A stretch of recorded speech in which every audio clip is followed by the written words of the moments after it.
नमस्कार दोस्तों, ओम नमः शिवाय, हर हर महादेव। दोस्तों तो सावन के महीने में शिवलिंग से यह गुप्त चीज ले आना अपने घर, आपकी सभी मनोकामनाएं पूरी होंगी। इतना पैसा आएगा कि गिनते गिनते थक जाओगे। भगवान भोलेनाथ जी के आशीर्वाद से अपने जीवन में बहुत उन्नति करोगे। तो हिंदू धर्म में सावन के महीने का बहुत अधिक महत्व होता है। सावन का महीना हिंदू पंचांग का 5वां महीना होता है। यह महीना भगवान शिव को समर्पित होता है। इस महीने में शिव भक्त भगवान शिव की विधि विधान से पूजा अर्चना करते हैं और सावन के महीने के सोमवार का महत्व और भी ही अधिक होता है। इस माह में शिव की पूजा अर्चना करने से सभी मनोकामनाएं पूरी हो जाती है। धार्मिक मान्यताओं के अनुसार सावन के महीने में भगवान शिव और माता पार्वती की विधि विधान से पूजा करने में भक्त की मनोकामना पूरी होती है। इसके साथ ही सावन के सोमवार व्रत रखने से भोलेनाथ की विशेष कृपा प्राप्त होती है। दोस्तों, सावन महीना का आरंभ 22 जुलाई 2024 दिन सोमवार से हो रहा है और सावन महीने का समापन पर 19 अगस्त को होगा कहा जाता है। इस सावन के महीने में किसी भी व्यक्ति ने भगवान भोलेनाथ की थोड़ी सी भी पूजा साधना क्रिया कर ली तो उस व्यक्ति के जीवन की सभी मनोकामनाएं पूर्ण हो जाती है। उस व्यक्ति के जीवन के हर कष्ट खत्म हो जाते हैं और उस व्यक्ति के जीवन में धन आना शुरू हो जाता है।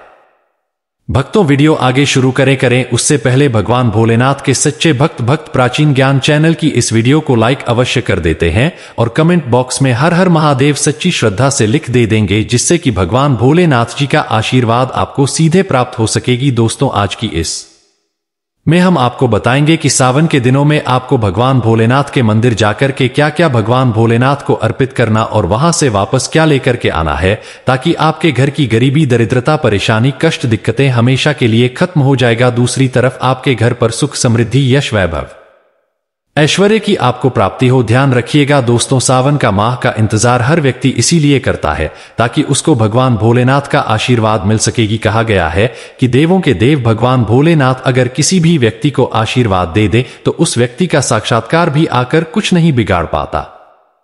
क्या है, इसीलिए आज के इस वीडियो में हम आपको बताएंगे कि कैसे आप सावन के दिन, जो बहुत ही पावन दिन है, इस दिन भगवान भोलेनाथ को प्रसन्न कर सकते हैं, कैसे आपको भगवान भोलेनाथ का आशीर्वाद प्राप्त हो सकता है और कैसे सावन के दिनों में शिवलिंग की पूजा करनी है, वह भी खास उपाय करते हुए कैसे आपको शिवलिंग पर क्या चढ़ाना है और क्या क्या वहां से लेकर अपने घर पर वापस लेकर आना है, ताकि आपके घर पर अन्न और धन का भंडार कभी भी कम न हो। देखिए दोस्तों, आपके जीवन में कितनी ही बड़ी परेशानी हुई हो, कितनी ही बड़ी दिक्कत क्यों ना हो, मान लीजिए आपके जीवन में धन की समस्या है, मान लीजिए आप नौकरी की प्राप्ति के लिए बहुत ही ज्यादा परेशान हो चुके हैं, आपके शत्रुओं ने आपको घेर लिया है, संतान की प्राप्ति आपको हो नहीं पा रही है, तो एक बात का ध्यान रखिएगा दोस्तों, सावन का पावन दिन एक ऐसे दिन होते हैं जिस दिन कोई भी व्यक्ति अगर थोड़े से उपाय कर लेता है, भगवान भोलेनाथ की साक्षात पूजा कर लेता है तो उस व्यक्ति की कितनी ही बड़ी मनोकामना हो, कितनी ही बड़ा कष्ट हो, वह खत्म हो जाता है और उसकी मनोकामना पूर्ण हो जाती है। दोस्तों, मान लीजिए आपके ऊपर कोई दोष लगा हुआ है, जैसे वास्तु दोष, शनि दोष, प्राकृति दोष या कोई भी दोष लगा हुआ है, तो आपको सावन सोमवार के थोड़ी सी पूजा करनी है और आपका दोष खत्म हो जाएगा। आपके जीवन से सभी परेशानियां चली जाएंगी और आपके जीवन में जो धन आना बंद हो गया था उसका आगमन वापस शुरू हो जाएगा। मान के चलिए आपके जीवन में कभी भी कोई परेशानी नहीं रहेगी। बस दोस्तों, आज की इस वीडियो को लास्ट तक देख लीजिए और मान के चलिए भगवान भोलेनाथ के आशीर्वाद से आपकी सभी मनोकामनाएं भी पूरी होगी और आपके जीवन की सभी परेशानियां भी चली जाएंगी। देखिए, एक बात कही गई है कि जब भी हम भगवान भोलेनाथ की पूजा करते हैं, हमें धैर्य रखना चाहिए, विश्वास रखना चाहिए और श्रद्धा के साथ भगवान भोलेनाथ की पूजा करनी चाहिए, क्योंकि भगवान भोलेनाथ बहुत ही भोले हैं। वह किसी भी व्यक्ति की थोड़ी सी ही पूजा से साधना से तुरंत ही प्रसन्न हो जाते हैं। इसलिए दोस्तों, सावन सोमवार के दिन कुछ ऐसी चीजें हैं जो आपको अवश्य पता होनी चाहिए, क्योंकि सावन सोमवार के दिन अगर आप भगवान भोलेनाथ के सामने पूजा करने जा रहे हैं तो मान के चलिए दोस्तों, आपने अगर कोई गलती कर दी तो भगवान भोलेनाथ आपसे क्रोधित हो जाएंगे और आपने सही तरीके से पूजा की होगी तो साक्षात आपको भगवान भोलेनाथ उसी दिन आशीर्वाद दे देंगे और उस दिन के बाद आपके जीवन में कभी कोई परेशानी नहीं आएगी। आपको हमें एक एक चीज बताने जा रहे हैं, इसलिए इस वीडियो को लास्ट तक देखिएगा। का सबसे पहले आपको भगवान भोलेनाथ के मंदिर जाना होगा। यह जितने भी उपाय आपको बताए जाएंगे यह मंदिर के उपाय होंगे। आगे देखिए होता क्या है कि कई लोग हमसे पूछते हैं कि गुरुजी हमारे घर पर शिवलिंग है, क्या हम घर पर पूजा नहीं कर सकते हैं? तो इसका उत्तर है नहीं। दोस्तों, आपको मंदिर जाना पड़ेगा, क्योंकि मंदिर का जो शिवलिंग होता है और जो घर का शिवलिंग होता है इसमें बहुत ज्यादा फर्क होता है। जो मंदिर का शिवलिंग होता है दोस्तों, इसकी जो एनर्जी होती है वो आपके घर के शिवलिंग से करोड़ों गुना ज्यादा होती है। इसमें ऐसी सकारात्मक ऊर्जा होती है जिसके सामने अगर आप थोड़ी सी पूजा करते हैं तो तुरंत ही उसका फल आपको मिलता है और आपके जीवन की हर परेशानी चली जाती है। तो आपको जितने भी आज उपाय बताए जा रहे हैं आपके जीवन की परेशानी को खत्म करने के लिए, आपकी मनोकामना पूर्ति के लिए, उस उपाय के लिए तो आपको मंदिर जाना पड़ेगा। और सावन सोमवार का पर्व पड़ रहा है, वह आज दिन सोमवार को पड़ रहा है, तो यह दिन ऐसा आया है। इस दिन अगर आप मंदिर जाकर के भगवान भोलेनाथ की पूजा आराधना कर रहे हैं तो मान के चलिए दोस्तों, आपके जीवन में कभी कष्ट आ ही नहीं सकता था। पूरे साल आपके घर पर अन्न धन का भंडार बना रहेगा। तो आपको क्या क्या ले जाना है बहुत कहीं पर लिख लीजिए, क्योंकि दोस्तों अगर आपने एक भी गलती कर दी तो आपकी पूजा संपन्न मानी नहीं जाएगा। दोस्तों, सबसे पहली चीज जो भगवान भोलेनाथ के लिए आपको जल ले जाना है, सावन सोमवार को दे। कई लोग हमसे यह कहते हैं कि गुरुजी जल जो है वह तो शिवालय में भी मिल जाता है, शिव मंदिर में मिल जाता है। तो नहीं दोस्तों, वहां का जल आप तभी चढ़ाई यह जब कोई दिक्कत हो, वरना घर से ही जल ले जाना चाहिए। आखिर घर से जल क्यों ले जाया जाता है इसकी भी बात सुन लीजिए। घर से इसीलिए आपको जल ले जाना है ताकि आपके घर का जो जल ले जा रहे हैं भगवान भोलेनाथ पर चढ़ाने के लिए, उसी जल के द्वारा भगवान से जुड़ जाएंगे। उस जल के द्वारा आप भगवान को अपनी सभी दिक्कतें बता देंगे और उस जल को जैसे ही भगवान भोलेनाथ पर आप चढ़ाएंगे अपनी समस्याओं को बताते हुए, वह समस्या आपकी खत्म हो जाएंगी। इसलिए घर से जल ले जाएगा आप। सबसे जरूरी चीज जो जल ले जा रहे है उसमें 2-4 बूंद गंगा जल जरूर डाल दीजिएगा, क्योंकि गंगा जल डाले बिना आपकी पूजा संपन्न नहीं मानी जाएगी। महाशिवरात्रि के दिन तो आपको जल ले जाना है, उसमें गंगा जल डाल करके दूसरा आपको 3 पत्ते वाला बेलपत्र ले जाना है।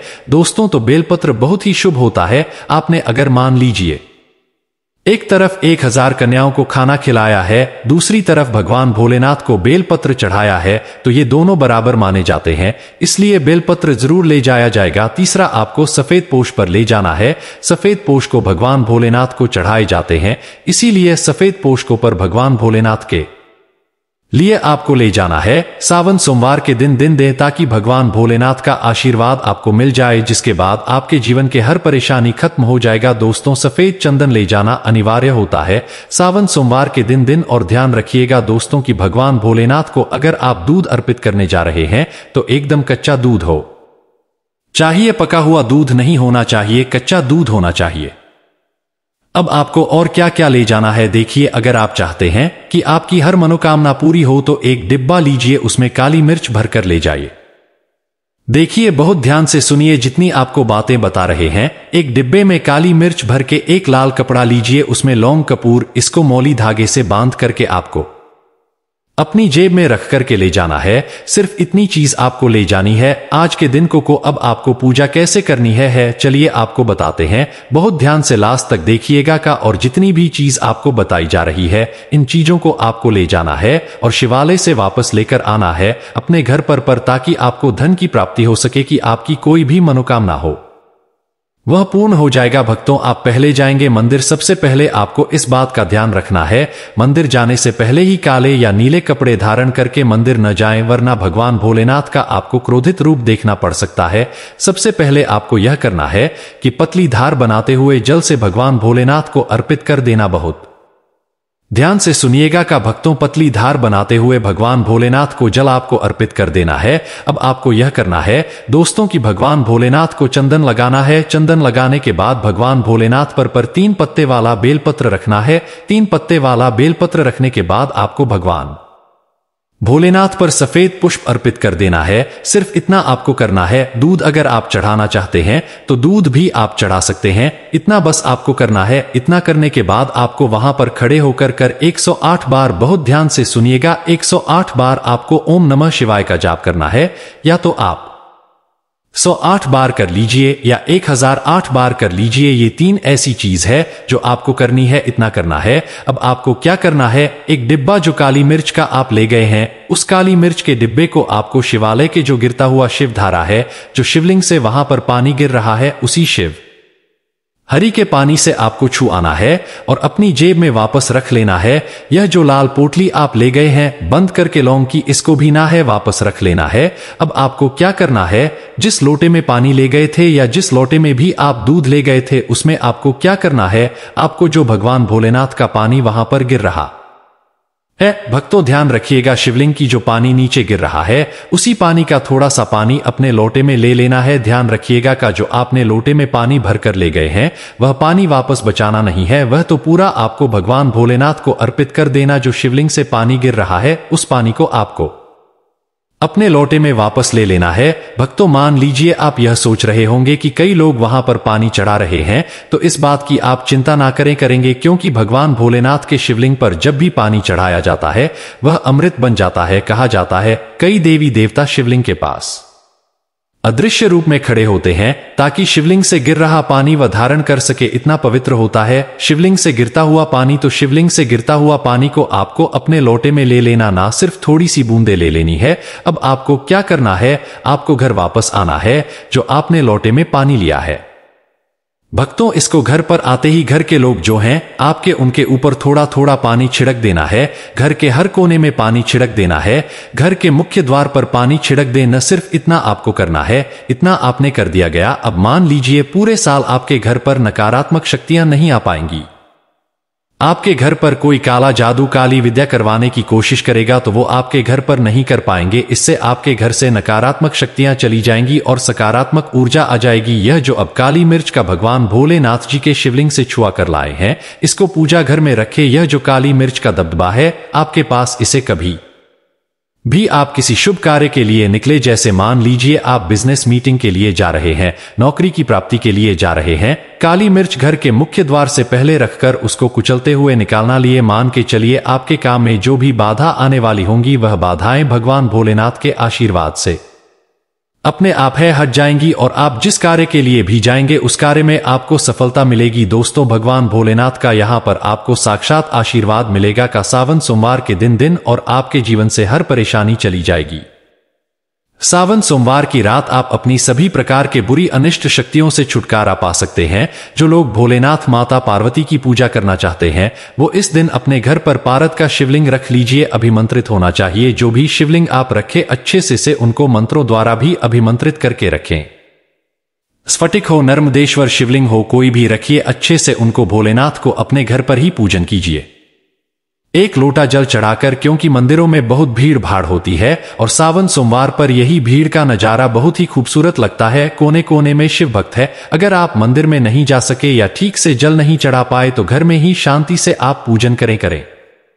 गन्ने का रस हुआ, पंचामृत हुआ, इससे आप इस दिन भोलेनाथ का अभिषेक कीजिए। दूध, दही, घी, शहद, शक्कर, पंचामृत बनाकर के अभिषेक कीजिए दोस्तों। तो फिर भोलेनाथ का श्रृंगार कीजिए। चंदन चढ़ाई, अक्षत चढ़ाई, जनेऊ अर्पित कीजिए। थोड़ा सा चंदन का इत्र, क्योंकि चंदन का इत्र विशेष रूप से शिव शंभू को बहुत प्रिय है, तो वह आप अर्पित कीजिए। उनके पसंदीदा पुष्प चढ़ाए, आंकड़े की माला से उनका श्रृंगार कीजिए दोस्तों। कनेर के सफेद पुष्प चढ़ाए, कमल हुए, गुलाब हुए, बेल हुए, यह फूल उनको बहुत प्रिय है, यह अर्पित करेंगे। और 5 बेलपत्र अवश्य चढ़ाएं। आप इस दिन चाहें तो या जो आपके पास बेलपत्र है उसी पर आप श्री श्री लिख करके या ओम नमः शिवाय है या राम राम लिख करके अर्पित कीजिए। जो चिकना भाग होता है उस पर लिखिए और यह सीधा शिवलिंग पर अर्पित हो। इस प्रकार से आपको बेलपत्र चढ़ाने चाहिए। दोस्तों आप विशेषकर इस बात का ध्यान रखें कि कटे फटे बेलपत्र न हो। जो व्यक्ति अधूरी चीज भगवान को अर्पित करता है तो उसे भी कटे फटे पत्तों की तरह ही कटा फटा फल ही प्राप्त होता है। इसीलिए कभी भी अपूर्ण सामग्री अर्पित ना करें। दोस्तों कहते हैं कि जब भोलेनाथ ने गले में वेश धारण किया था तो आदि शक्ति मां के कहने पर देवताओं ने भगवान शिव के सिर पर भांग, धतूरा, बेलपत्र आदि रखा और निरंतर जल अभिषेक किया था, जिसकी वजह से उनके मस्तिष्क का ताप कम हुआ था। और उस समय से ही भोलेनाथ को भांग धतूरा चढ़ाया जाता है। और यह बात भोलेनाथ के भक्त में बहुत कम लोगों को ही पता है कि इसी कारण शिवलिंग पर भांग धतूरा चढ़ाया जाता है।